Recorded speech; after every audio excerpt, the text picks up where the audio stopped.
Hi friends, welcome to Shivani Sweety vlogs. ఈరోజైతే మనం village స్టైల్లో నాటుకోడి కూర ఎలా తయారు చేయాలో ఈ వీడియోనైతే మొత్తం చూసేయండి.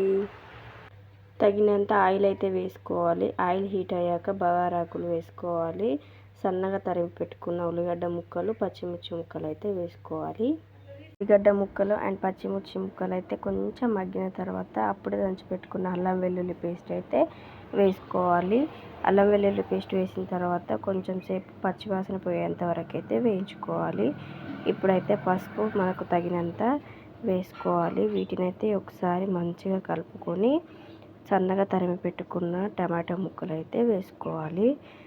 ఇదైతే మీ ఆప్షనల్. మేమైతే టమాటాలు అయితే ఎప్పుడు చికెన్ కర్రీ వండినా వేసుకుంటాము. కొంతమంది వేసుకోరు, ఇష్టపడరు, కాబట్టి ఇది మీ ఆప్షన్ అని చెప్తున్నా.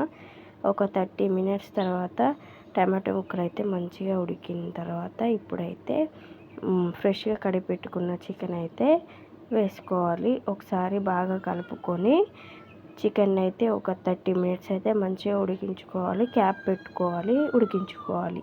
ఒక హాఫ్ అన్ అవర్ తర్వాత మూత తీసుకొని మంచిగా ఒకసారి బాగా కలుపుకున్న తర్వాత మన టేస్ట్కి తగ్గట్టు సాల్ట్ అయితే వేసుకోవాలి. తర్వాత మనం కారం ఎంత తింటామో అంత కారం కూడా వేసుకోవాలి. నేనైతే ఇక్కడ తక్కువనే వేసాను, 2 టేబుల్ స్పూన్స్ అయితే వేసాను.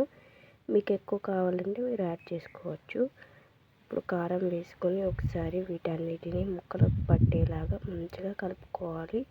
ఇక్కడైతే ధనియా పౌడర్ కూడా యాడ్ చేసుకున్నాను. అది మీ ఆప్షనల్. కొంతమంది వేసుకోరు, వేసుకుంటే కూర టేస్ట్ బాగానే ఉంటుంది.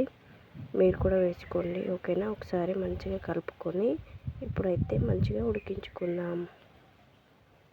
ఒక హాఫ్ అన్ అవర్ తర్వాతనైతే మూత తీసుకొని ఒకసారి మంచిగా కలుపుకొని చికెన్ మసాలా అయితే వేసుకున్నాను. కావాలంటే మీరు ఏ మసాలా యూజ్ చేసుకుంటారో చికెన్లో ఆ మసాలా వేసుకోండి. చికెన్ మసాలా వేసుకున్న తర్వాత కొంచెం కొత్తిమీర యాడ్ చేసుకొని ఒకసారి మంచిగా కలుపుకొని ఒక 5 మినిట్స్ అలా ఉడకబెట్టుకుంటే అయిపోతుందండి చికెన్ కర్రీ. ఫైనల్గా విలేజ్ స్టైల్లో నాటుకోడి కూరనైతే ఎలా చేయాలో ఈ వీడియోలోనైతే మీకు చూపించాను. నాటుకోడి కూరనైతే తయారైపోయింది. సింపుల్ అండి. ఈ వీడియో కనుక నచ్చితే లైక్ చేయండి, కామెంట్ చేయండి, షేర్ చేయండి. ఇలాంటి విలేజ్ స్టైల్ వంటల కోసం స్వీటీ శ్రీవాణి వ్లాగ్స్ని అయితే సబ్స్క్రైబ్ చేసుకోండి.